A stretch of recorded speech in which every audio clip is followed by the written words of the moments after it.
Yeah Saraswati గారు, ఇవి GST ఇన్వాయిసెసా? Hello hello sir GST invoices అవి? అవును సార్, ఓకే, ఓకే గుడ్. నేను చేశాను బట్ కొన్ని డౌట్స్ ఉన్నాయి. Yeah okay good. సో నేను చూపిస్తాను ఆ ఇన్వాయిస్ యాజ్ ఈజ్గా ఎలా చేయాలి మీకు, ఓకేనా?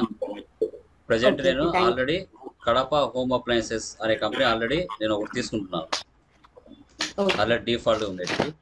ఇప్పుడు నీ ఇన్వాయిస్లో ఏవైతే ఉందో వాటిని క్రియేట్ చేసి చూపిస్తాను. So GST invoice. ఓకే, ఈ దుర్గా స్టీల్స్ అనేది మీ కంపెనీనా? లేదు సార్, శ్రీ సాయి రేవతి మైక్రోటెక్ అనేది కంపెనీ. ఇది మీది. ఇది పర్చేజ్ ఇన్వాయిసా, సేల్ ఇన్వాయిసా? దుర్గా స్టీల్స్ అనేది purchase invoice sir. Okay, so ఇప్పుడు మీకు పర్చేజ్ ఇన్వాయిస్ కాబట్టి ఇది పర్చేజ్ చేసుకోవాలి. మీరు దుర్గా నుంచి పర్చేజ్ చేశారు కదా. ఓకే, ఓకే లెడ్జర్ క్రియేషన్ చేస్తున్నాను. దుర్గా స్టీల్స్. సార్. చెప్పండి. సార్ యాక్చువల్లీ మనకి ఇన్వాయిస్ వచ్చే ముందు రిసీవ్డ్ పిఓ రావాలి కదా, అంటే మాకు పిఓ లేదు సార్. అప్పుడు అట్లయినా మనం చేసుకోవచ్చు సార్. పిఓ అవసరం లేదు. పిఓ ఇవ్వనప్పుడు చేయాల్సిన అవసరం లేదు. డైరెక్ట్ గా పర్చేజ్ ఇచ్చినప్పుడు పిఓ అవసరం లేదు. ఎప్పుడు మీరు పిఓ రైజ్ చేసుకుంటారు?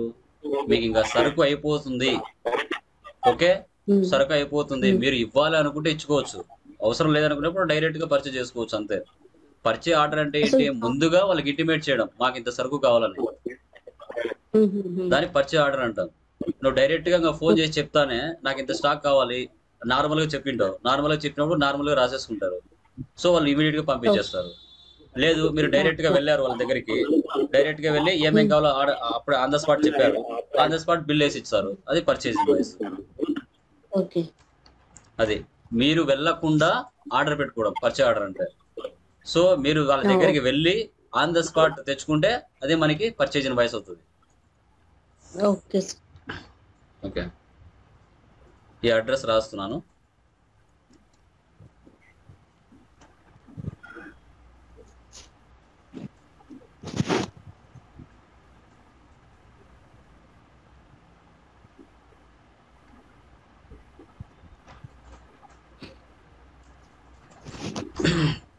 సో హైదరాబాద్ కాబట్టి తెలంగాణ.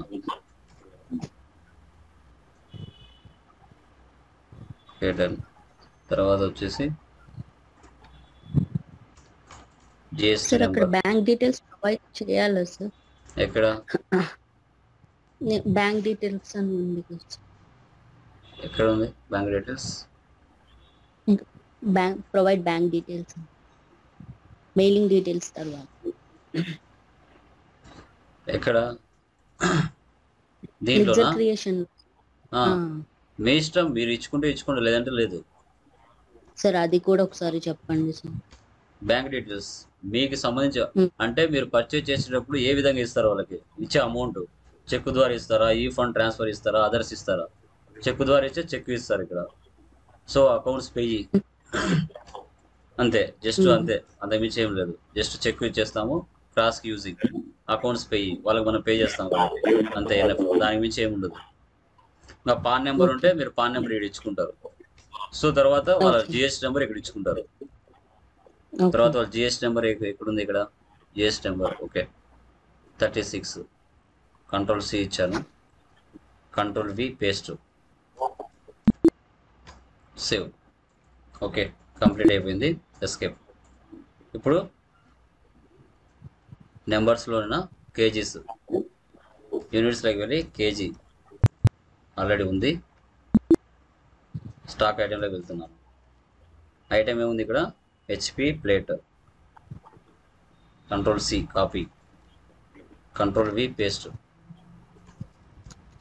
కేజీ ఆప్షన్ ఎస్ పెట్టండి. సో ఇది టోటల్గా రియల్ టైం ఇన్వాయిస్ కాబట్టి ఎలా అనేది చూపిస్తున్నాను. 14 హెచ్ఎస్ఆర్ నెంబర్ ఏమి ఇచ్చాడు ఇక్కడ? కంట్రోల్ సి, పర్సెంటేజ్ ఎంత ఇచ్చాడు? పర్చేజ్ వచ్చేసి 9%, అంటే 18%.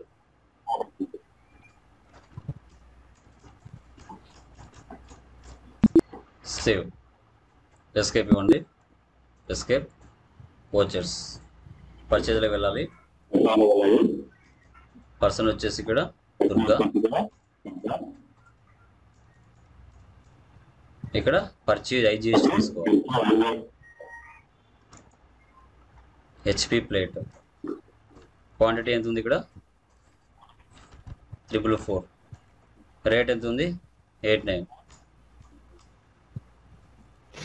సో ఈ వాల్యూ వచ్చిందా 39516, 39516 ఎంటర్.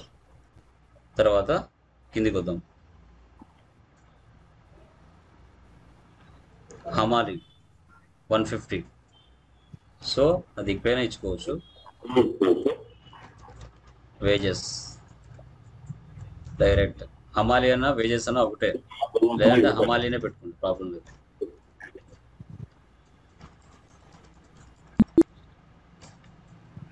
ఎంత ఇచ్చాడు హమాలి 150.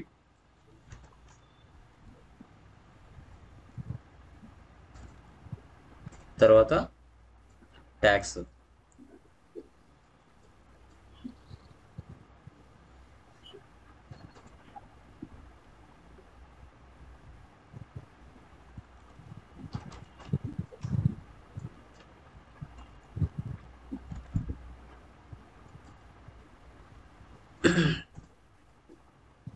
టోటల్ మనకి నెట్ అమౌంట్ ఇది రావాలి 46806. సో 46806 రావాలి, కానీ ఇక్కడ తక్కువ వచ్చింది. ఓకే, సో తర్వాత 39666,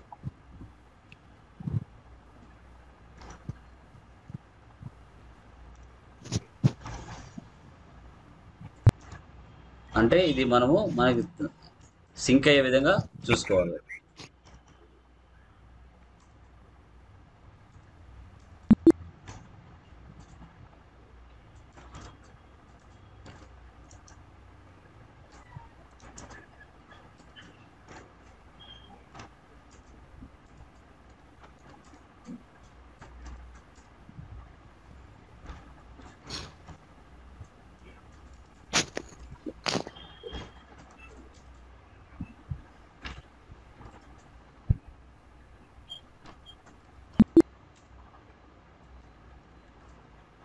వచ్చిందా చూడండి, రౌండ్ అప్ చేద్దాం సార్.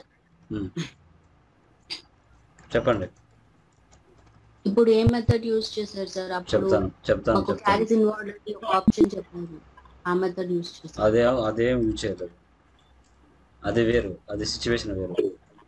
ఫర్ ఎగ్జాంపుల్ ఇక్కడ 0.12 వచ్చిందా 46806. ఇప్పుడు ఏంటంటే ఇంతకుముందు మనం జిఎస్టీ అప్లికబుల్ కాలేదు 150 మీద. సో ఇప్పుడు జిఎస్టీ అప్లికబుల్ చేసాం ఎక్కడ, హమాలి దగ్గర.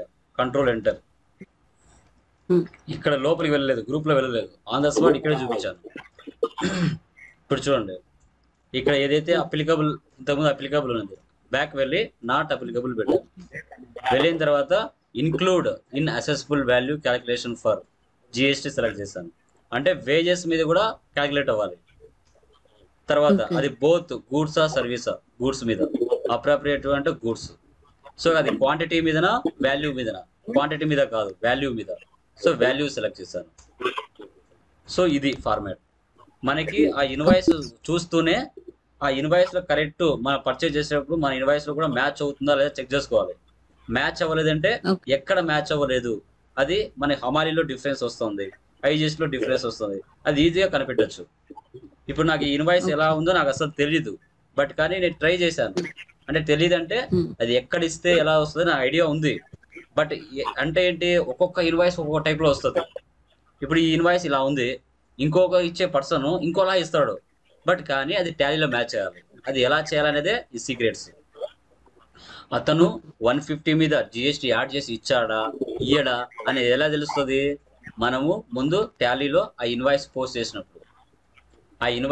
చేసినప్పుడు, ఆ అమౌంట్ మ్యాచ్ అవుతుందా లేదా చెక్ చేసుకోవాలా. మ్యాచ్ అవ్వలేదంటే ఎక్కడో మెలిక పెట్టాడు, ఆ మెలిక ఎక్కడ ఉన్నదని మనము అక్కడ ఎంట్రీస్ పాస్ చేసినప్పుడు తెలుస్తుంది, లేకపోతే ముందుగా తెలియదు.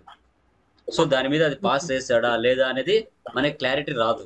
ఇప్పుడు చూడండి ఈ అమౌంట్ వచ్చింది 46,806 46,806 ఆన్ ద స్పాట్ వచ్చేసింది. ఇలాగా మనకు ఇన్వాయిస్ మన దగ్గరికి వచ్చేంత వరకు వాడు ఏ విధంగా ఆ ఎంట్రీస్ పాస్ చేసి ఇచ్చాడో మనకు తెలియదు.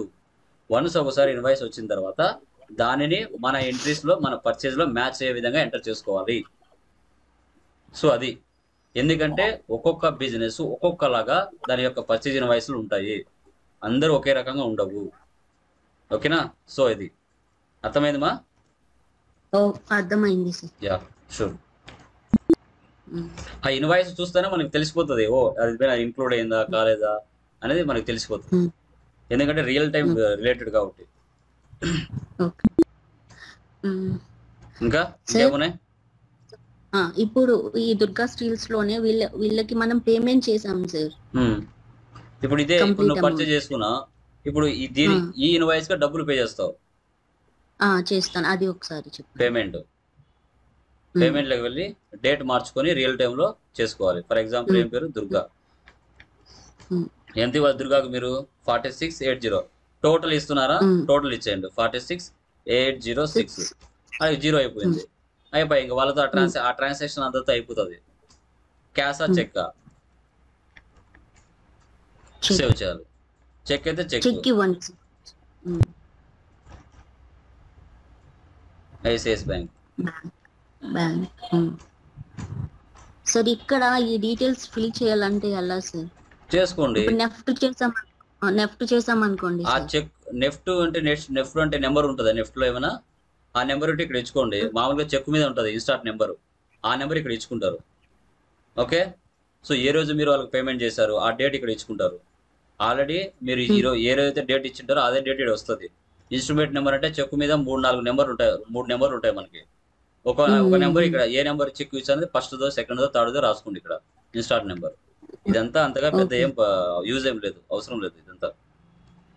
అంటే సార్ ఇప్పుడు పేమెంట్ చేస్తాం కదా సార్, కంప్లీట్ అయిపోయిన తర్వాత వాళ్ళు లెడ్జర్ బ్యాలెన్స్ అడుగుతారు కదా ఇంకేమైనా ఉన్నాయా అని, అది మనం చూడాలి అంటే ఎక్కడ సార్? లెడ్జర్ బ్యాలెన్స్ లోకి వెళ్ళి పెండింగ్ ఉంటే చూపిస్తుంది, పెండింగ్ లేదు కదా కంప్లీట్ అయిపోతుంది కదా. ఐఎంపీ కంప్లీట్ అయిపోయింది ఏది చూపించదు, స్టాక్ అయినా లెడ్జర్ బ్యాలెన్స్ అయినా పెండింగ్ ఉంటేనే చూపిస్తుంది.